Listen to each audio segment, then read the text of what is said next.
When people stand in a massive, synchronized musical fountain at a luxury casino, they see magic. They see graceful arcs of glowing water dancing perfectly in time to a symphony. It looks delicate, it looks effortless.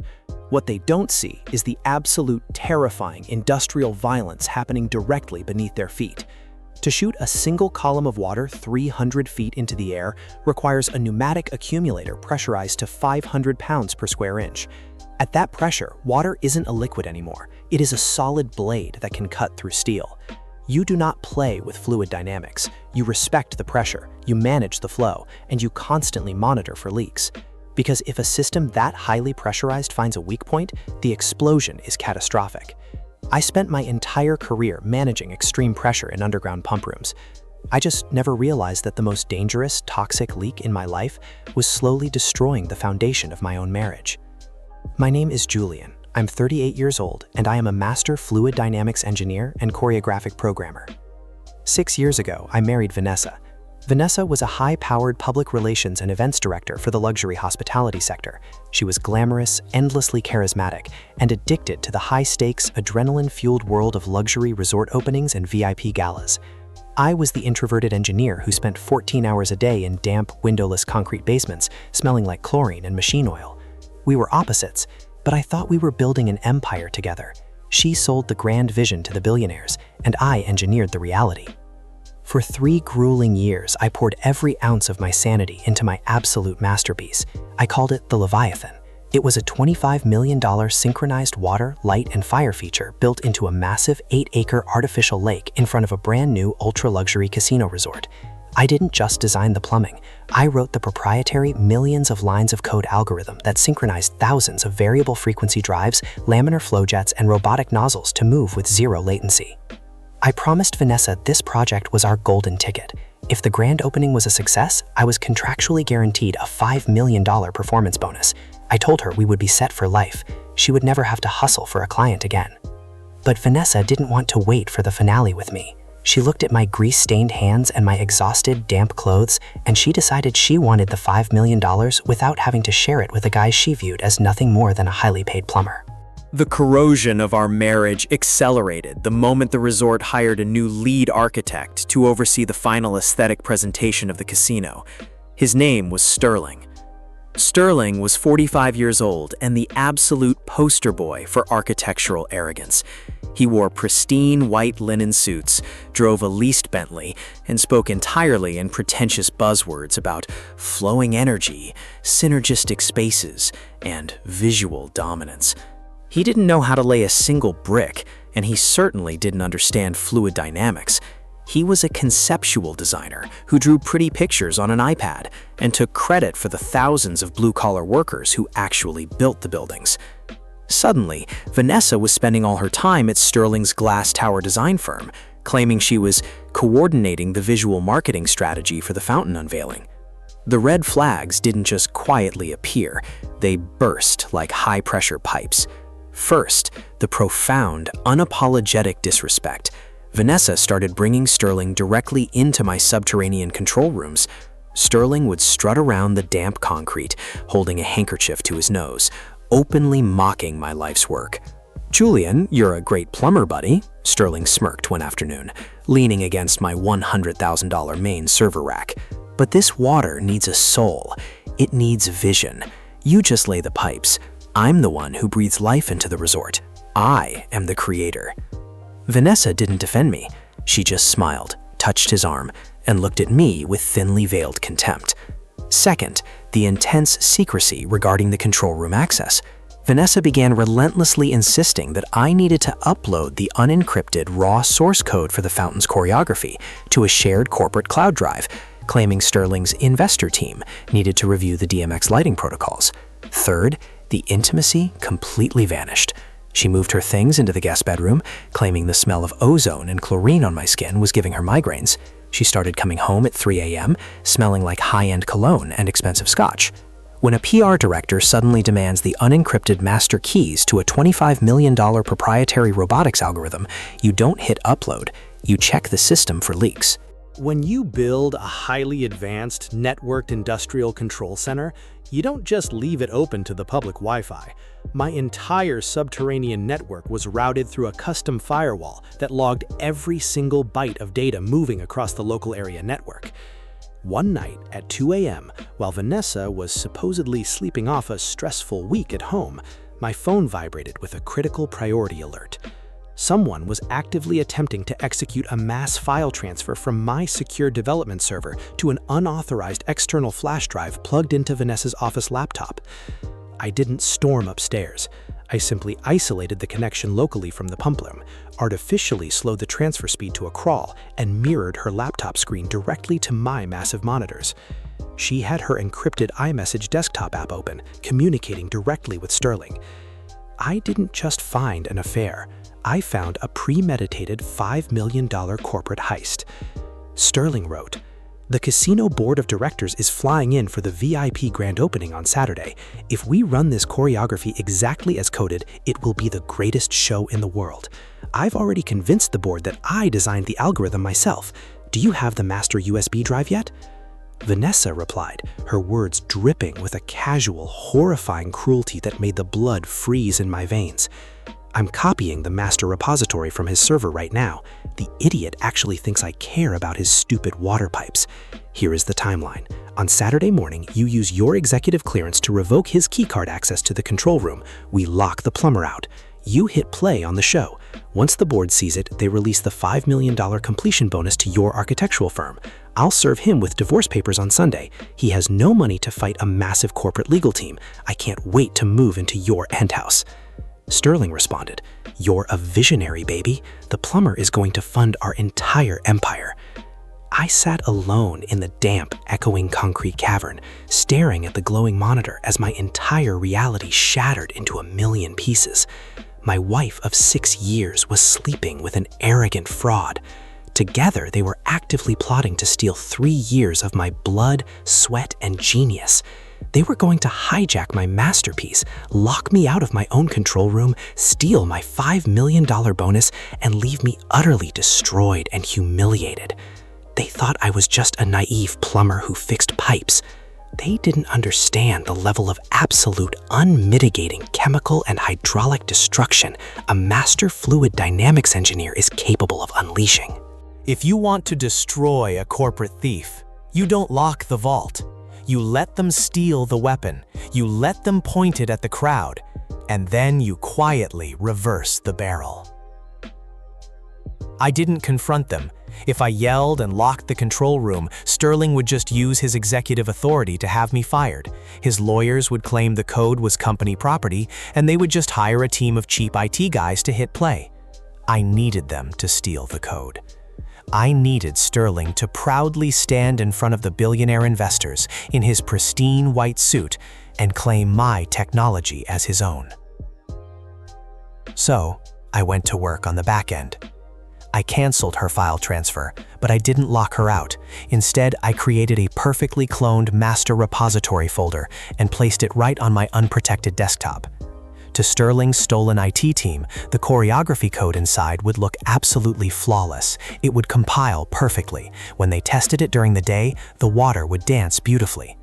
But deeply embedded in the absolute foundational math of the hydraulic pressure relays, buried so deep in the code that no software engineer would ever find it, I wrote a logic bomb.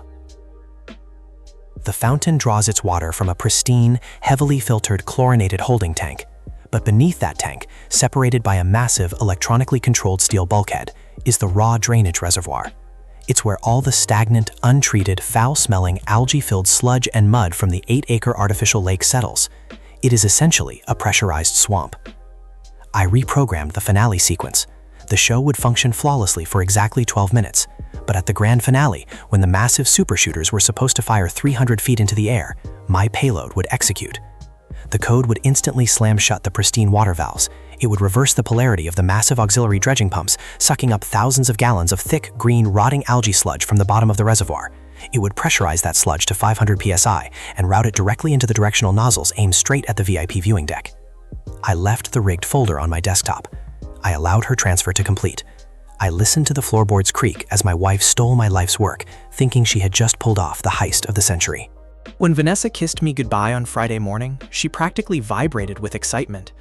"I'm so stressed about the grand opening tomorrow, Julian," she lied smoothly, wearing her expensive designer coat. "Sterling is so demanding, but it will all be worth it."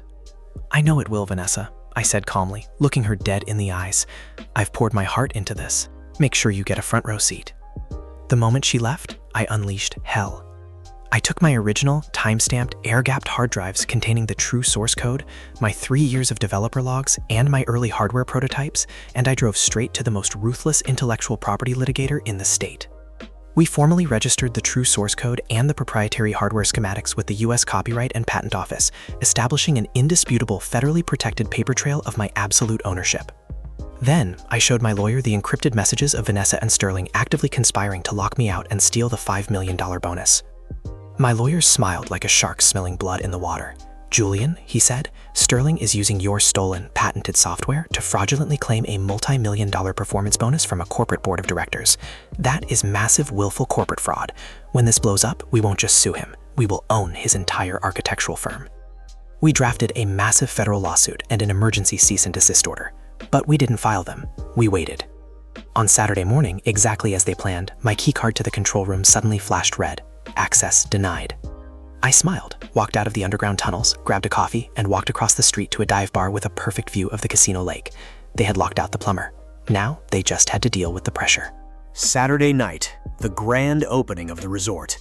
Over 5,000 people were crowded around the lake. The VIP viewing deck was packed with A-list celebrities, local politicians, and the billionaire board of directors who controlled the $5 million check. Sterling was standing at the absolute front of the VIP deck, wearing a flawless, custom-tailored white linen suit, holding a crystal champagne flute. Vanessa was standing right next to him, looking incredibly proud of the empire she thought she had just stolen. At exactly 9 p.m., Sterling arrogantly raised his hand and signaled his stolen IT team in the booth. The music swelled. The lights illuminated the water. For 12 minutes, the fountain show was an absolute masterpiece. The water danced perfectly. The crowd gasped in awe. The billionaires were clapping Sterling on the back, congratulating him on his vision. Sterling was soaking it in, looking like a god of architecture. I sat on the patio of the dive bar across the street, looking at the stopwatch on my phone. 11 minutes and 50 seconds. 55 seconds. At exactly 12 minutes, the grand finale was programmed to begin. But down in the dark, damp pump room, my logic bomb executed. The pristine water valves slammed shut. The massive 5,000 horsepower auxiliary dredging pumps roared to life in reverse. Deep beneath the concrete, thousands of gallons of foul, stagnant, rotting green algae sludge were violently sucked into the high-pressure accumulators. The music crescendoed for the final 300-foot blast. Sterling spread his arms wide, looking at the crowd with a massive, arrogant smile. Thunk. A massive mechanical shudder echoed across the lake. Instead of a beautiful, glowing column of crystal-clear water, the massive directional nozzles violently erupted. A highly pressurized 100-foot-wide cannon of thick, black and green, rotting swamp sludge blasted out of the water at 150 miles per hour, aimed directly at the VIP viewing deck. It hit the deck like a localized mud tsunami. Sterling took a direct full-body hit. The sheer force of the sludge cannon knocked him completely off his feet, sending him crashing backwards into a table of champagne glasses. His pristine white linen suit was instantly annihilated, completely soaked in thick, foul-smelling, decaying algae. Vanessa shrieked in absolute, unadulterated horror as the wave of rotting mud crashed over her designer dress, ruining her hair and her makeup in a split second. The entire VIP section, the billionaires, the politicians, the celebrities, was drenched in the most horrifying, stagnant swamp water imaginable. The smell of decaying organic matter and sulfur instantly flooded the venue. The crowd of 5,000 people went dead silent, and then absolute apocalyptic chaos erupted.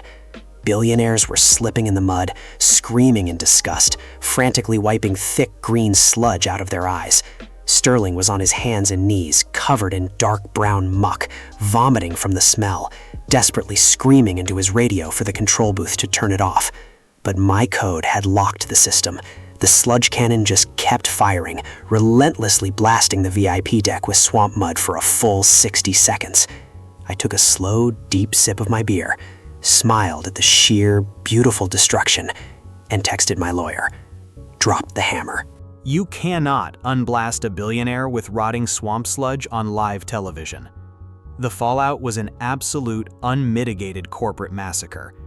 The video of the sludge cannon went incredibly viral within 10 minutes. News outlets globally mocked the disaster. Because the VIPs were covered in stagnant, potentially biohazardous water, the health department shut down the entire lake for weeks. The casino board of directors was absolutely enraged. They didn't just cancel Sterling's $5 million bonus, they fired his architectural firm immediately and sued him for $20 million in damages, gross negligence, and reputational ruin. But the real fatal blow happened on Monday morning. My lawyer formally served Sterling's corporate headquarters and Vanessa personally with a massive federal lawsuit for intellectual property theft, corporate espionage, and patent infringement. We provided the board with the undeniable proof that Sterling had locked me out and stolen the code. Sterling's entire empire completely collapsed. His investors pulled their funding immediately. He was ousted as CEO by his own board of directors, completely bankrupted and permanently banned from operating any architectural firm in the state. Vanessa's life was vaporized. Sterling, realizing he was facing total ruin, immediately blamed her. He told investigators that she was a rogue PR director who had supplied him with a corrupted, defective code without his knowledge. He threw her into the mud to save himself. She called me from a cheap motel room, sobbing so hard she was choking on her tears. Julian, please. The board is suing me. Sterling dumped me. The fountain shot mud everywhere. You have to tell them you made a mistake with the pumps. Please, I have nothing. It wasn't a mistake, Vanessa, I said calmly, leaning back in my chair. I gave you exactly what you stole. You just forgot to do your hydraulic pressure tests. I read your messages, by the way. I hope you enjoy the penthouse with Sterling. While she was crying, my lawyer served her with divorce papers. During the settlement hearing, she had absolutely zero leverage. Because she had committed documented fraud against the marital estate and faced corporate espionage charges, the judge awarded me 100% of the marital estate and denied her any alimony. She walked away with massive legal debt and a permanently ruined reputation in the hospitality industry. It's been almost 3 years since the grand opening in Las Vegas. After the dust settled, the casino board approached me directly. I showed them my patent for the actual flawless choreography code. Because they knew how beautiful the show was supposed to be, they bought the exclusive license for my holding company, and they paid me the full $5 million completion bonus that Sterling tried to steal. I took the money, started my own independent fluid dynamics engineering firm, hired a team of incredibly talented developers, and we now design the most exclusive high-end water features in the world. I never have to answer to a corporate architect ever again. Last I heard, Vanessa avoided prison by taking a plea deal, but she is completely blacklisted from the PR industry globally. She is currently working at a commercial car wash, handing out damp towels to drivers, watching dirty water flow all day. Sterling is completely bankrupt, buried in endless litigation, and fighting to keep his own house from being foreclosed on. If there is a lesson to learn here, it's this: never try to hijack the pressure if you don't know the plumber who laid the pipes. If your partner thinks they can use you as a stepping stone, steal your genius, and leave you in the basement while they take the credit, don't panic, don't fight them for the control room. Smile, hand them the keys, let them lock the door, and let them confidently stand in front of the crowd in their pristine white suit. And right when they think they've won the world, just wait for the finale, reverse the pressure, and watch the sludge cover their entire fake reality. Thanks for listening to my story. If you enjoyed this one, drop a like, hit subscribe, and let me know in the comments, what's the most satisfying, messy revenge you've ever witnessed? Stay sharp, trust the pressure valves, and always verify your code.